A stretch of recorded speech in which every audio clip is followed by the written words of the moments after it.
Hi, hello, and welcome to another episode of The War on China. I am once again joined by Mr. Mario Cavolo, a person with a lot of experience here in China, and myself, Fernando Munoz, with almost 21 years here in China. And today I want to say something that a lot of people have been asking me. Why are we the experts? We are experts because we have experience here in China. That's what makes us the experts. That's why we can tell us what we live through, what we go through, and what we know. That's one thing that you come here to see. So, Mario, how are you tonight? I'm great tonight. And you know what? It's the same story. Everyone, welcome to episode number 4. And I'm going to ask everybody, do a check for us on the sound, please. How am I coming across my video and my sound? And then how about Fernando, his video and his sound? Can you just leave a little comment in the live chat and kind of let us know if everything is cool? And because there was a little glitchy thing happening before. Well, you know, Fernando, you asked me how am I? Well, how am I? I'm the same as I was before, you know? I'm frustrated, I'm angry, and I should be, and so should a lot of people be. And we have to take and channel that anger where it belongs. I love the name of the show tonight. Hell is empty. And it's because all the devils are here. You know, and they're whipping up trouble. And that's what they're doing, and they are doing it, and it's absolutely ridiculous. You know, I had a conversation with my wife, often, happy to say.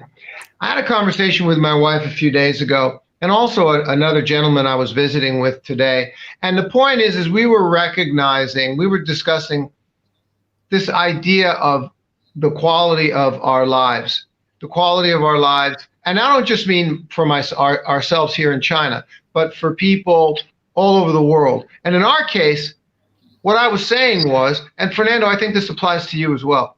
What I was saying was, you know what? Our life is really good, really blessed. We don't have any problems. I really don't have any problems. Life is wonderful. And for so many people in the world, and I want to now say China, for so many people in China, life is better than it's ever been. And people in China, all 1.4 billion of them, they don't think about politics on a daily basis. They just think about wanting to have a better life. And in order to be able to have that better life, they need a government that does its frickin' job. They need a government that just does its job. Is that too much to ask? Is that too much to ask? Just, you know, United States, you're spending hundreds of billions of dollars on warships in the South China Sea. Send them home. Take care of your problems in your own damn country. Speaking of which, first topic we're going to talk about tonight. Fernando, this one's for you. What's going on in Afghanistan? United States, what did they do there? Did they make it a better place? No. Well, that's topic number 1. Yeah, man. Topic number 1. You know, they're so abrupt departure. They're so concerned about Afghanistan, but they're not taking care of things at home.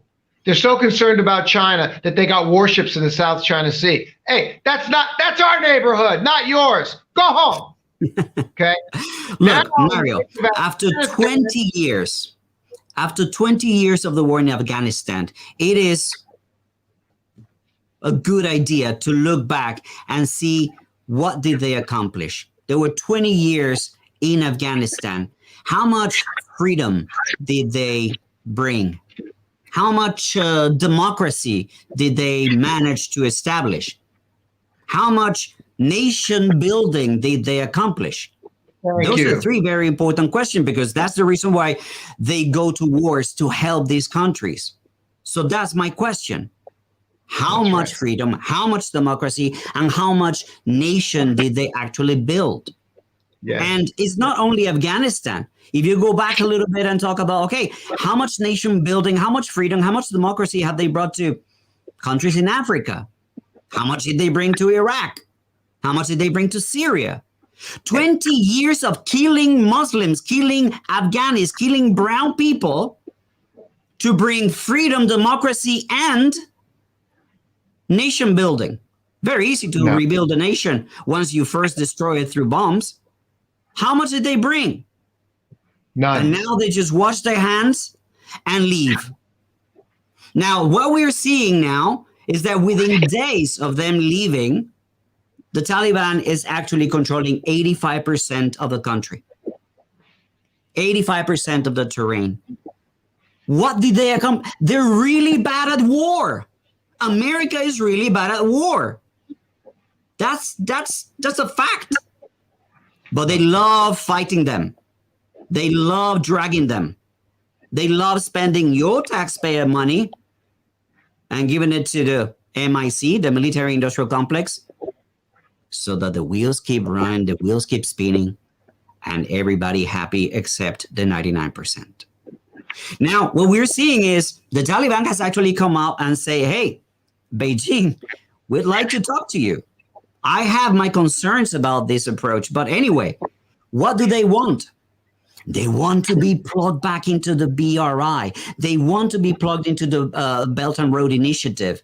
They want to be part of this bloc that China has created and that is working very hard in creating. What did we see the last couple of weeks, Mario? What did we see? We saw Xi Jinping having a conference with Putin, a neighbor to Afghanistan, and many other Stan countries.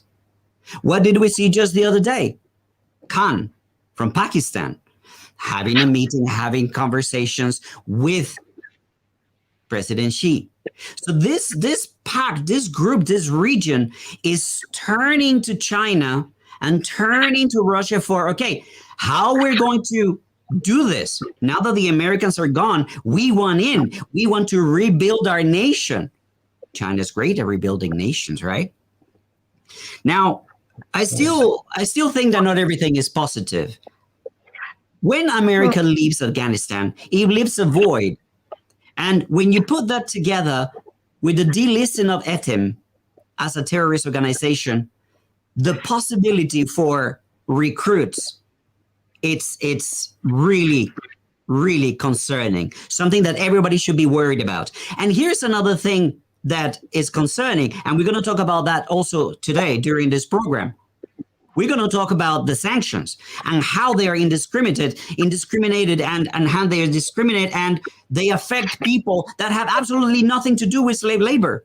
But when you combine America leaving Afghanistan, when you combine ETIM being delisted, and you combine unemployment created with the sanctions and these bans, you're creating a very bad picture for unrest. So these countries need to come together. Now, I asked a question on Twitter the other day. How is China going to handle the Taliban extremism? I don't know.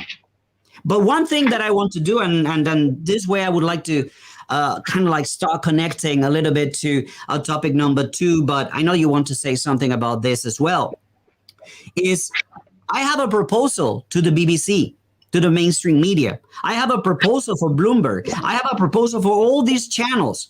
Why don't you go into Afghanistan right now and make a show, make a series of videos about the amount of freedom that was brought to Afghanistan after 20 years of killing people? The amount of democracy that you brought after killing people. The amount of nation building that you achieved after 20 years of killing people. Go mainstream media. Make that video. I know, man. You, Mario. Look, 20 years. Did they make the world a better place? Right. That's the question. Did they make Vietnam a better place? Did they make Libya and Syria a better? They decimated people's lives. So what is this nation building? Now you contrast that to how welcome China is in Africa, and the fact that and the lie about the debt diplomacy. It's not true. They were doing zero interest loans for these third world countries and African countries. Say, we'll build the roads for you, we'll build the ports for you, we'll build the bridges for you that you need. We are with and the rails, the high-speed rails, the train systems. We are living witnesses here in China of the successful model, and now they want to take that model and they take it to the other countries and make it successful there. You want to know what it's like? You know, how would you like to be able to go 50 miles in 15 minutes for $5? 50 miles, 15 minutes for $5. Would you like to be able to do that in the United States? I love that. You know, would you like to be able to hop on a train in New York and end up in, I don't know the exact mileage, forgive me. Would you like to be able to hop on a train in New York and end up an hour later in some place like 100 miles away for $5? Not Amtrak, $60, 3 hours. Are you kidding me? This is what we have here in China. You want to know why business people are able to be successful and build lives for their families, to make money, to put food on their table and take care of their families. That's the dream of a man and a woman who are the heads of households, to take care of their families, to put food on the table. It's not complicated. It's not about Bezos and Branson having their contest of who's going to go to space first. Who gives a hoot? Who gives a hoot? That doesn't do anything for anybody, does it? Okay? The practical realities of life are what people need to be able to have good lives. Now, I'm just going to jump. I want to jump to the Uyghur thing. I'm going to hold myself. And then I got something to say. Okay? I'll hold myself. And then in the meantime, we have what happening with the impression, instead of the reality of how good it is, you have the mainstream media like BBC, topic number 2. You got mainstream media like BBC. Can you imagine? I mean, are they just desperate or are they stupid that they would actually attack innocent individual vlogger people who live in China, who've lived here for a very long time, and they're just sharing their experiences. They're saying, hey, you guys, hey, my name is George, my name is Mary, my name is Daniel, I'm a vlogger, I live here in China, and you know, you got the BBC trying to tell you that China's this evil, nefarious place. Hey, guess what? I've lived here for 20 years and I can't find anything evil and nefarious around anywhere nearby at all. So I thought I'd let you know that. Oh, and then the BBC turns around and attacks them for that and tries to say that they're paid by the government. I mean, you know, if you want to embarrass... Mario, explain that to us. Explain that to us. The part about getting paid. Okay, look. Folks, I mean, yeah, you kill me, right? So I dropped my notes, excuse me. So, you know, folks, listen to me. Listen to me very carefully about business, okay? The media industry, okay? I come from the media industry. All my life, I've been a speaker on stages and in front of cameras. That's what I do all my life. That's what I like to do. That's what I seem to be, you know, geared toward. Not administration, not engineering. That's what I do. So I know communications and I know media pretty well, all right? So how does the media industry work? It doesn't matter whether it's China. It doesn't matter whether it's the United States, Germany, Italy. It doesn't make a difference, okay? If you have written a story and you have some news, and that news is of value to the media, okay, then the media will want your news. And the media, in many, many cases, it varies from situation to situation, pays you for that story. Clarify what I just said. They pay you for the value of your story. Because of why? Why does, you know, CNN, name any of their broadcasters. Fox News, name any of their broadcasters. What do? They get advertising money. And what is the advertising money that they can charge per minute based on? The number of viewers. So if you have a story that's worth sharing with the readers, and they decide that, and they go, whoa, what's that story? And they like that story, and it's a valuable story to their readers, they'll pay you for that story. They pay you for the value of the story as a story of interest to your readers. That's not paying you to write what they want you to say.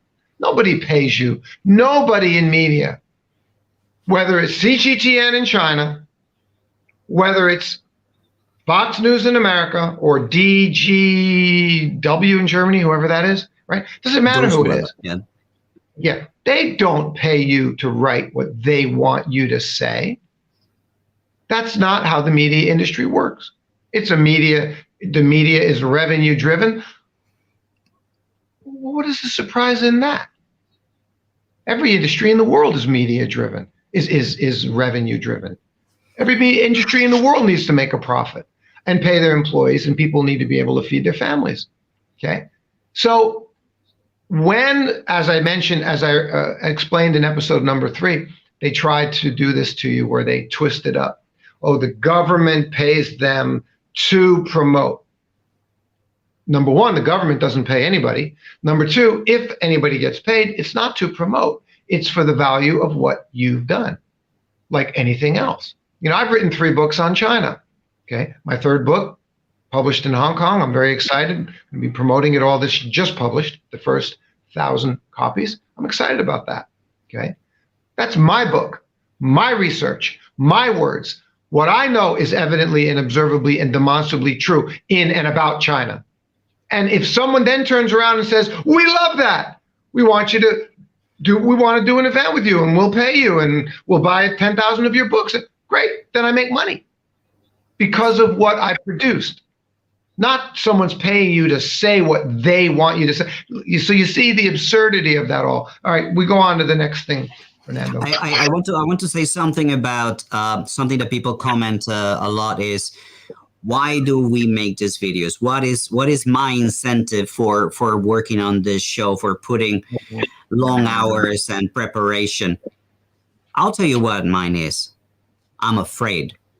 I'm afraid that we are in a collision course to a possible hot war. You just mentioned the air carriers, the military practice that take place on the Strait of Taiwan. How likely is it that there is a mistake and we are, boom, like nothing on a hot war? This is happening here in my backyard. This is something that could take place at any moment. This is why I am concerned. This is why I make these videos. And this is why I tell you what I need to tell you. And here's my proposal to you. My incentive is to stay alive and to keep the world at peace. But if we're talking about getting paid and being incentivized by money, I have a proposal for the BBC, for the Bloomberg and the Fox and all these people that come here to make videos and make content and report on China and Xinjiang. Next time you want to go to Xinjiang, here's the thing. Why don't you take a couple of YouTubers behind you?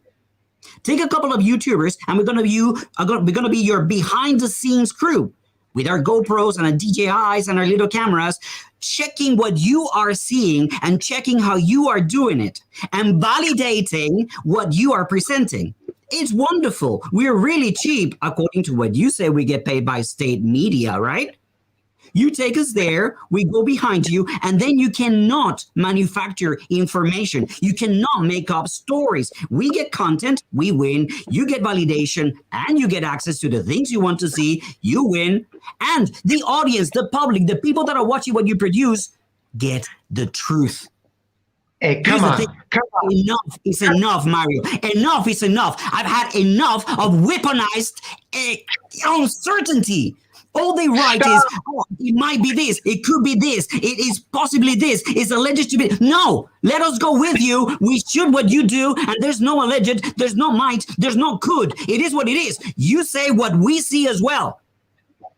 Stop with your dream, Fernando. Stop with your dream. Stop with your dream of the truth. Oh, good for you. Good for me. We have our dream of the truth. They're not interested. They're not interested in reporting they're the truth. weaponizing uncertainty.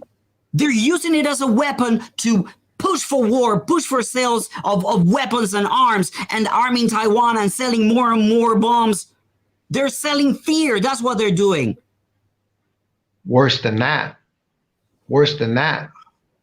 They're trying to they're intentionally trying to destabilize situations. They've done this over and over again, and they don't think about the effect they're having on the citizens of these countries. They go in, they went and destabilized Venezuela, they destabilized Syria, Libya, El Salvador. Now they're doing it in Cuba. I mean, we don't have time to talk about that. They destabilized it. What were they doing in Hong Kong? They were creating destabilization. You want truth? You want truth? Noble idea. Me too. That's why we're here. You're not going to get it from them. They're not interested in truth. They're not at all interested in truth.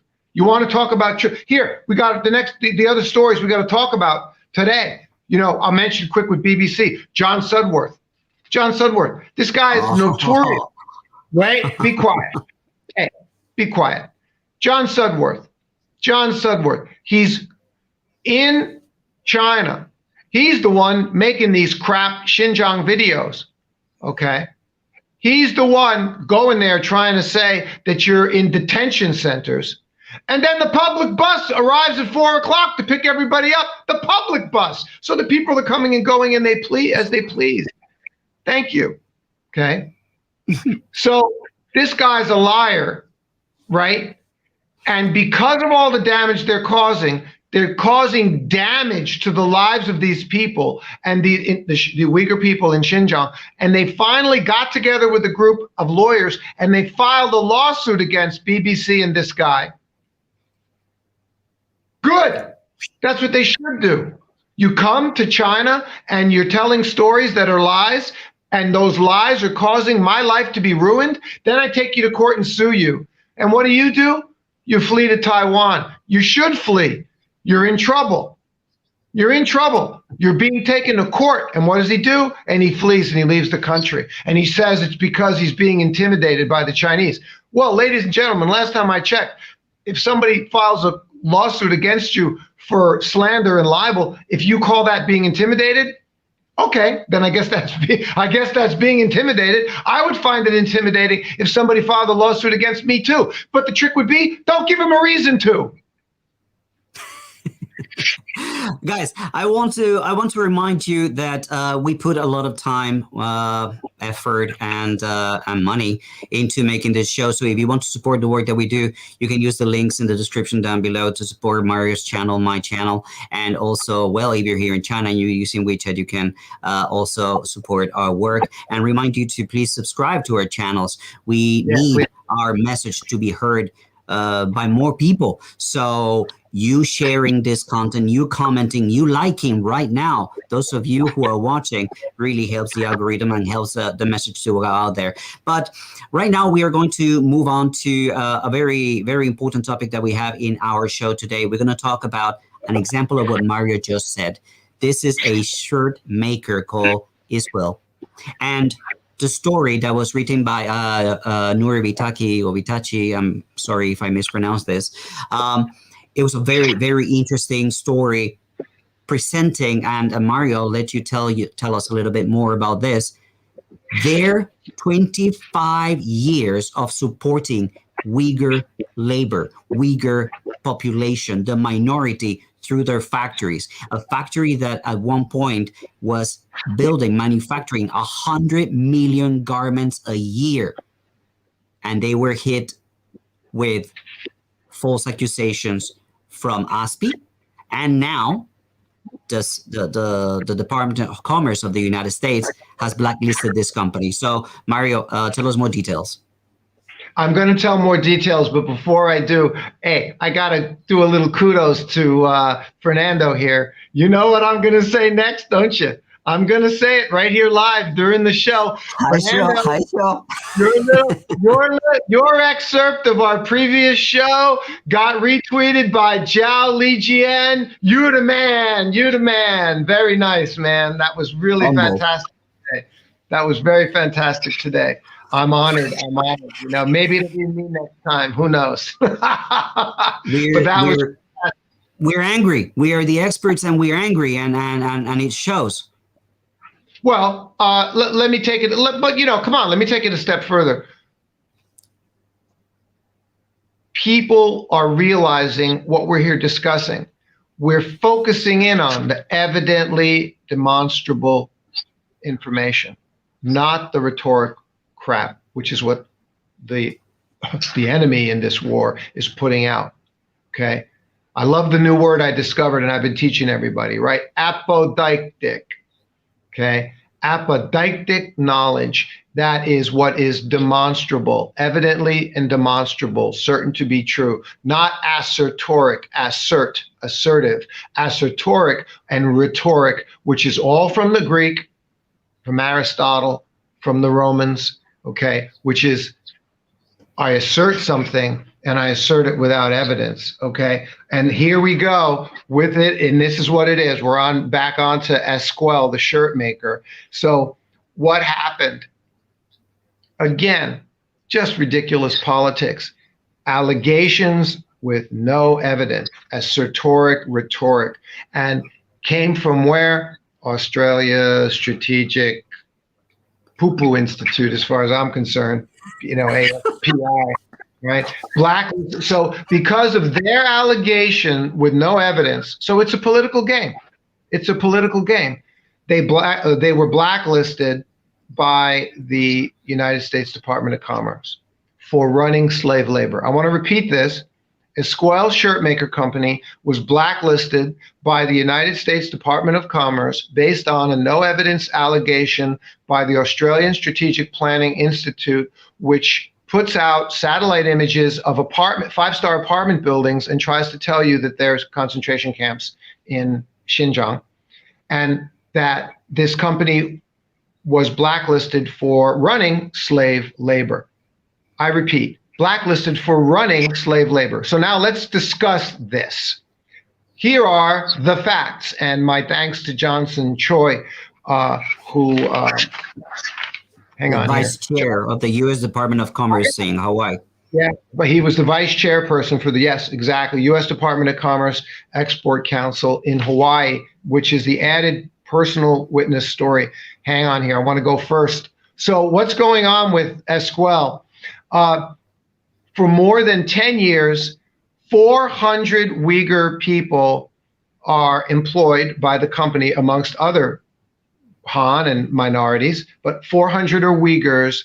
They're paid 2 to 3 times higher than the local minimum wage. And the chefs, and because I know this, all big companies in China, all kinds of big companies, automotive companies, all kinds of big companies, they got hundreds of employees, and they have cafeterias, right? So they're given their meals every day in the cafeterias, and they do a great job. They make food fresh in China every day. And the chefs prepare Uyghur food. So the 400 Uyghur employees are paid 2 to 3 times higher than the typical local wages in the area. And the chefs in the cafeterias prepare Uyghur food for them. So there's your definition of slave labor, okay? Meanwhile, the Esquel factory is owned, originally founded by the Yang family, who's known for their spectacular success story in Hong Kong, their Hong Kong family, one of the largest shirt makers, and became one of the largest shirt makers in the world. The daughter of the founder, Marjorie, is currently running the company, very well known in the charity and civic community circles of Hong Kong. And also, they even set up a micro-lending program for farmers to help with poverty alleviation programs in Xinjiang. So this is the story that I just told you. That's the factual known story of this family that's been doing business in Hong Kong. They're like a well-known family, 40 years in Hong Kong. No one's ever complained about them. This is the story of this wonderful family based in Hong Kong and their company, and this is slave labor. I mean, this is what they're doing. They're opening the books. They say like, hey, Department of Commerce, USSR, come here, have an audit, have a look. They're not doing it. They're still blacklisted. DC, Department of Commerce, invited to visit and inspect, no response. third-party inspectors invited in. And what's the result? Same as what we've covered before. Same as what has been reported on this crap about slave labor, forced labor in Xinjiang, as reported by Skechers, Muji, Volkswagen, Apple, Coca-Cola. Let me repeat those names. Skechers, Muji, VW, Apple, Coca-Cola, that every one of them have been reporting for well over a decade that they do, what's it called? Audits. Oh, yeah, audits. Thank you. My mind got a little blank there for a second. They do audits, but the point is they do announced and unannounced audits, and never has there been anything found. End of discussion. End of discussion. And that's exactly in line with Esquel and the Yang family. Put it to bed. End of the story.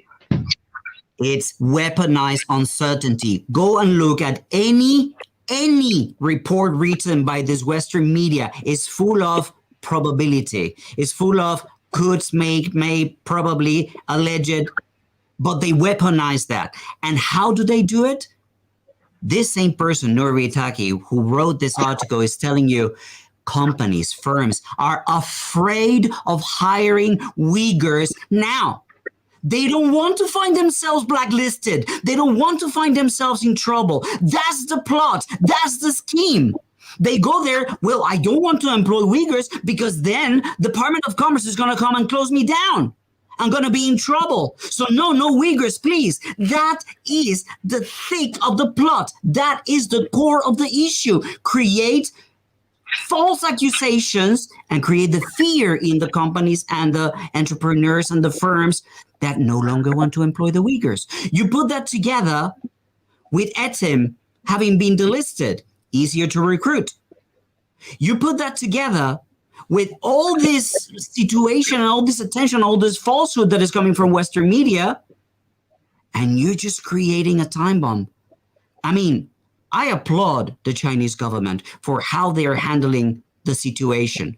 But we need to communicate with the people out there, with the Westerners that understand our perspective. We're not paid by the media. We're not paid by the government. We're telling you how things are. This is how things take place. Watch us, listen to us, learn from us, and go to your governments and go to your media control authorities and tell them to stop writing things that are not provable, that they cannot demonstrate to be true. Just the Bloomberg conclusion. We conclude that it is possible that solar panels from Xinjiang are tainted. It is possible. There is a probability. That's what you call in legalese, cover your back. Cover your back. Anything is possible. Anything is probable. But is it demonstrable? Is it factual? No, it isn't. But the person who is reading all this information, these reports, they're just swallowing it. And they just see the main words, tainted, slave labor. And that's what they're doing. They're destroying the futures, the lives of Uyghur people, the ones that they claim to be protecting. Mario, we're going into Menwenzhou very quick. No. Hell is empty, Fernando. Hell is empty. All the devils, we're fighting them in the battle. And what they're doing is this economic terrorism. And that's the end of this show. Next show, we'll talk about Menwenzhou. You finish it up. See you guys. Thank you so much for watching. As always, remember to hit the like button, subscribe, hit the bell button, and support the work that we do by clicking the link in the description down below. And if you're here in China, you can use the QR codes that you've seen. And